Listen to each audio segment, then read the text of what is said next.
Hello दोस्तों, स्वागत है आपका मेरे YouTube channel Tiwari education centre में। पिछली क्लास में हमने पढ़ा था hydrocarbons, alkane, alkene, alkyne, nomenclature सब कुछ। आज हम पढ़ेंगे chemical properties of carbon compound, मतलब कार्बन यौगिक के रासायनिक गुणधर्म कि कैसे वो रिएक्शंस करते हैं, किस किस के साथ रिएक्शंस करते हैं और उसके साथ उनके प्रोडक्ट्स क्या क्या बनते हैं, उनकी प्रॉपर्टीज़ के बारे में सब कुछ पढ़ेंगे। पहला है कंबशन, हिंदी में बोलते हैं दहन। दहन मतलब समझो कि किसी भी चीज़ को जलाना, किसी भी चीज़ को जलाना मतलब उसकी रिएक्शन ऑक्सीजन के साथ करना। ठीक है, कार्बन जब ऑक्सीजन के साथ रिएक्शन करता है तो कार्बन डाइऑक्साइड गैस प्रोड्यूस करता है और साथ में हीट और लाइट एनर्जी निकलती है, हिंदी में ऊष्मा तथा प्रकाशीय ऊर्जा। कार्बन के कंपाउंड्स चाहे वो मीथेन हो, चाहे वो अल्कोहल हो, मीथेन ऑक्सीजन के साथ रिएक्शन करेगा, carbon dioxide plus water plus heat and light energy. Same ethanol के साथ है, ऑक्सीजन के साथ रिएक्ट करेगा, carbon dioxide, water, heat and light energy. तो देखने की बात यह है कि कंबशन में क्या हो रहा है कि हर चीज़ जो भी ऑक्सीजन के साथ रिएक्शन कर रही है प्रोडक्ट बन रहे हैं लगभग सेम। ठीक है, इसी में ही एक टॉपिक ये जुड़ जाता है कि सैचुरेटेड और अनसैचुरेटेड हाइड्रोकार्बन, मतलब संतृप्त और असंतृप्त हाइड्रोकार्बन। तो इसमें समझने वाला ये है कि जो संतृप्त है सैचुरेटेड हाइड्रोकार्बन वो एकदम अच्छे से जलता है, उसकी ब्लू रंग की फ्लेम होती है, मतलब नीले रंग की ज्वाला निकलती है संतृप्त में। और असंतृप्त जो होता है वो कंप्लीटली बर्न नहीं करता है, वो इनकम्प्लीटली बर्न करता है और उसकी जो फ्लेम होती है वो येलो कलर की होती है। ठीक है, और जैसे आपने घर में देखा होगा जो चूल्हे पे गैस जलती है वो नीले रंग की होती है। ठीक है, कभी कभी वो येलो रंग की हो जाती है। उसका कारण क्या है कि जब जो गैस के होल होते हैं, जो स्टोव के होल्स होते हैं, छिद्र होते हैं, उनमें मिट्टी जम जाती है, तो उसकी वजह से जो ऑक्सीजन की सप्लाई है ना वो कम्प्लीटली नहीं मिल पाती उन्हें। तो जो फ्यूल बर्न होता है वो अच्छे से बर्न नहीं होता। जब कभी देखना बर्तन नीचे से काले पड़ जाते हैं, वो इसी वजह से होता है क्योंकि उनको ऑक्सीजन की सप्लाई सफिशिएंट नहीं मिल पा रही है। तो कंबशन में ध्यान रखना कि ये रिएक्शंस होगी और ये सब प्रोडक्ट उसके बनेंगे। ठीक है, और सैचुरेटेड का ध्यान रखना, ब्लू फ्लेम के साथ जलती है, अनसैचुरेटेड येलो फ्लेम के साथ। हिंदी में बोलेंगे संतृप्त नीली ज्वाला के साथ और असंतृप्त पीली ज्वाला के साथ बंद करती है। और बच्चों जब भी मेरी वीडियो आप देखो ना तो साथ में सिर्फ और सिर्फ एनसीईआरटी की बुक रखना, उसकी एक एक लाइन और ये रिएक्शंस, बस इन्हें याद कर लेना, मोर देन इनफ है 10th क्लास के लिए।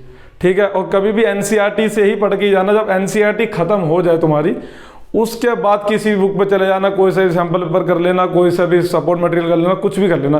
लेकिन पहले तुम्हारा काम ये है कि तुम एनसीईआरटी चैप्टर्स खत्म करने हैं। और चैप्टर खत्म करने का मतलब ये है कि तुम्हें हर एक लाइन, हर एक पैराग्राफ पढ़ना है, ये नहीं कि सिर्फ क्वेश्चन आंसर्स करने हैं। ठीक है, तो अगली केमिकल प्रॉपर्टी है ऑक्सीडेशन, हिंदी में ऑक्सीकरण।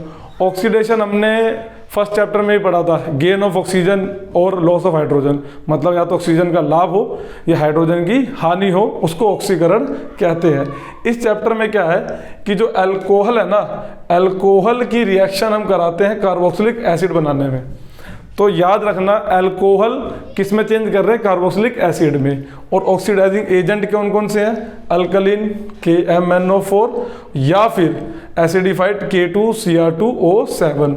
अल्कलीन को हिंदी में बोलते हैं क्षारीय, एसिडिफाइड को हिंदी में बोलती है अम्लीय। ये दोनों ऑक्सीडाइजिंग एजेंट है। ऑक्सीडाइजिंग एजेंट वो होते हैं जो ऑक्सीजन प्रोवाइड कराते हैं। एजेंट मतलब ही यही होता है, जैसे प्रॉपर्टी के एजेंट होते हैं, LIC के एजेंट होते हैं, वैसे ही ऑक्सीडाइजिंग एजेंट होते हैं जो कि रिएक्टेंट को, अभिकारक को ऑक्सीजन प्रदान करते हैं। तो याद रखना अल्कोहल किस में चेंज हो रहा है, कार्बोक्सिलिक एसिड में। अब अल्कोहल जितने कार्बन का होगा, चाहे वो 2 कार्बन का हो, मतलब इथेनॉल है तो इथेनोइक एसिड, अगर प्रोपेनॉल होता तो प्रोपेनोइक एसिड, बुटेनॉल होता तो बुटेनोइक एसिड, पेंटेनॉल होता तो पेंटेनोइक एसिड। मतलब पेपर में कुछ भी आ सकता है, ये तो एक जनरल एग्जांपल बता दिया है। ठीक है, इसके बाद एक और आता है थर्ड, एडिशन रिएक्शन, हिंदी में बोलते हैं संकलन अभिक्रिया। नाम से पता चल रहा है एडिशन मतलब कुछ ना कुछ ऐड हो रहा है। ठीक, इसमें क्या होता है, जो अनसैचुरेटेड हाइड्रोकार्बन होते हैं उसको हम कन्वर्ट कर देते हैं सैचुरेटेड हाइड्रोकार्बन में इन द प्रेजेंस ऑफ कैटलिस्ट, उत्प्रेरक कहते हैं हिंदी में, निकल एंड पैलेडियम। तो पहले तो ये समझिए कि कैटलिस्ट होता क्या है, उत्प्रेरक क्या होता है।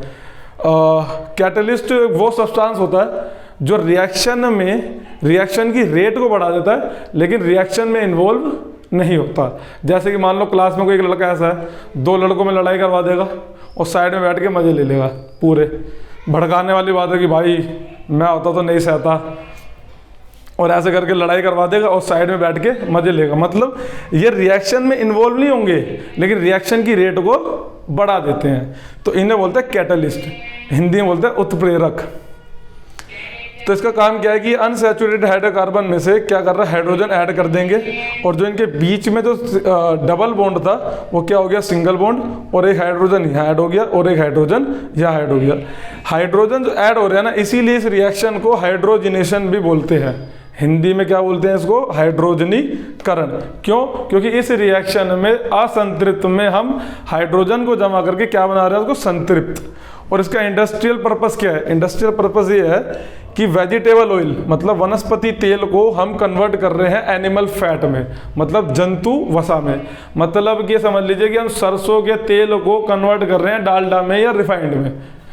और हमारी हेल्थ के लिए जो बेस्ट होता है वो होता है वेजिटेबल ऑयल, ठीक है, वनस्पति तेल। और ये एनिमल जो फैट है स्वाद तो बढ़ा देता है, लेकिन ये हमारी हेल्थ के लिए ठीक नहीं होता है, ठीक। तो एडिशन रिएक्शन में पेपर में आ सकता है, या तो सीधी सीधी डिफाइन पूछ लेगा, या हाइड्रोजनेशन के बारे में पूछ लेगा, या ये पूछ लेगा कि वेजिटेबल ऑयल को हम एनिमल फैट में कैसे कन्वर्ट कर सकते हैं, और निकल पैलेडियम कैटलिस्ट क्या होते हैं, ये सब पूछ लेगा, ठीक। फिर आता है चौथा सब्स्टिट्यूशन रिएक्शन, हिंदी में बोलते हैं प्रतिस्थापन अभिक्रिया। प्रतिस्थापन अभिक्रिया देखो क्या होता है, प्रतिस्थापन सब्स्टिट्यूशन वर्ड आपने बहुत से स्पोर्ट्स में सुना होगा, फुटबॉल में, क्रिकेट में, कि एक प्लेयर को सब्स्टिट्यूट करके दूसरा प्लेयर ला दिया। यहाँ भी वही है, यहाँ पे क्या करता है, हाइड्रोजन को उसी की जगह से सब्स्टिट्यूट कर देते हैं और क्लोरीन उसकी जगह ले लेता है। In the presence of sunlight, सूर्य के प्रकाश की उपस्थिति में यह अभिक्रिया होती है, ठीक। तो इसमें क्या हुआ कि मीथेन है, क्लोरीन ऐड करा, एक क्लोरीन चला गया इसके पास, और यहाँ का एक H और यहाँ का एक Cl, क्या बन गया, HCl। और ये रिएक्शन फर्दर होती रहेगी, कब तक, जब तक कार्बन के पास चारों हाइड्रोजन हट के चारों क्लोरीन ना आ जाए। तो इसको बोलते हैं हम सब्स्टिट्यूशन रिएक्शन, हिंदी में प्रतिस्थापन अभिक्रिया।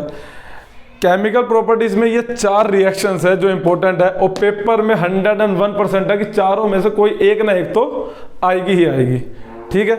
तो इन चारों को अच्छे से देख लीजिए, पढ़ लीजिए। एनसीईआरटी की बुक से ही पढ़ना है, एक एक लाइन एनसीईआरटी की ही पढ़नी है। जब आपकी एनसीईआरटी बुक खत्म हो जाए, फिर उसके बाद आप किसी भी सैम्पल पेपर को करिए, सपोर्ट मटेरियल करिए, कुछ भी करिए, उसको कोई फ़र्क नहीं पड़ता है, ठीक है। उम्मीद करता हूँ आपको ये रिएक्शन समझ में आ गई होगी। अगर कोई डाउट हो तो कमेंट बॉक्स में मुझसे पूछ लीजिएगा, और अगर क्लास समझ में आती है तो मेरा चैनल सब्सक्राइब करें, आगे की और वीडियोस के लिए नोटिफिकेशन आपके पास आती रहेगी, और लाइक कमेंट शेयर जरूर करें। Thank you.